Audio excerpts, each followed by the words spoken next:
Let's talk about the perceived risks you feel when you're navigating the challenges of having a vestibular dysfunction that's keeping you stuck and preventing you from getting your life back. My name is Jessica, and I'm an NLP practitioner, a vestibular wellness coach, and a training psychotherapist.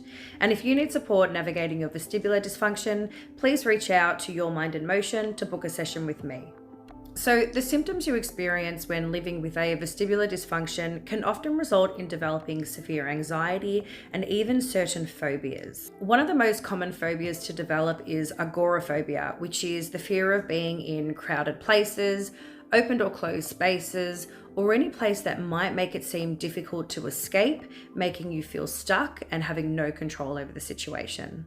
It's really common for people to allocate safe spaces that they sometimes find difficult leaving, such as their homes or a designated safe area that they won't drive away from, because leaving these safe areas feel as though they're putting themselves at risk of making their symptoms worse, resulting in them being stuck and feeling powerless. The fear is very real, whether it's considered rational or not.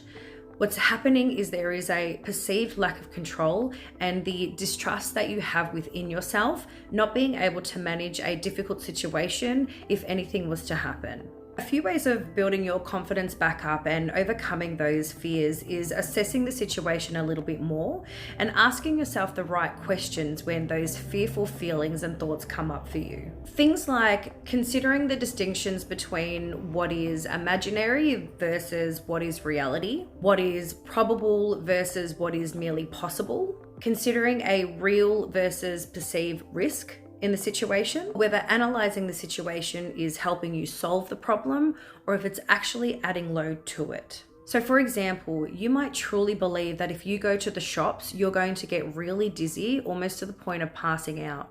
And you don't know what you're going to do if that happens because you might be alone and you don't trust yourself enough to be in that scary situation on your own. In those cases, you're letting fear run your life, so you completely avoid the situation altogether, reinforcing the belief that going to the shops is dangerous, that something bad will happen. But the actual experience itself, if you go to the shops, might be completely different.